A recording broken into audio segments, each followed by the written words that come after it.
সড়কের পাশে স্থাপন করা হয়েছে সোলার বাতি। সন্ধ্যায় অন্ধকার নেমে আসলেও জ্বলে না বাতিগুলো। 2017-18 অর্থবছর থেকে 2020-21 অর্থবছর পর্যন্ত পর্যায়ক্রমে ৩,৫৭৪টি সোলার প্যানেলযুক্ত সড়ক বাতি স্থাপন করা হয় চাঁপাইনবাবগঞ্জের সদর উপজেলার বিভিন্ন এলাকায়। এলাকাবাসীর অভিযোগ, স্থাপনের পর কয়েক মাস বাতিগুলো জ্বললেও এরপরই নষ্ট হয়ে যায়। কয়েক বছর পার হলেও মেরামত করেনি কর্তৃপক্ষ।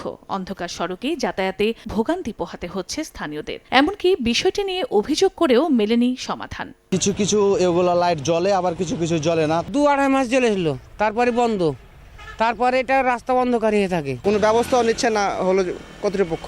নষ্ট হয়ে পড়ে আছে, ভালো করার জন্য আমরা উদ্যোগ নিয়েছি, কিন্তু কাকে আমরা কেউ এটা ভালো করে দিবে এটার আমরা আর গোড়া পাচ্ছি না, কোনো কিছু পাচ্ছি না। তবে শিগগিরই ঊর্ধ্বতন মহলের সঙ্গে কথা বলে সমস্যা সমাধানের আশ্বাস উপজেলা প্রশাসনের। ঊর্ধ্বতন কর্তৃপক্ষের সাথে কথা বলে যদি সেগুলো মেরামত করা যায়, পুনরায় সচল করার জন্য, বিশেষ করে যেগুলো রিমোট এরিয়া সেখানে যদি এগুলো পুনরায় ইউজ করা যায়, আমি প্রয়োজনীয় পদক্ষেপ নেব। সোলার প্যানেলযুক্ত সড়ক বাতিগুলোর মধ্যে বসতবাড়ির সামনে 2058টি ও সড়কের পাশে স্থাপন করা হয় 1514টি।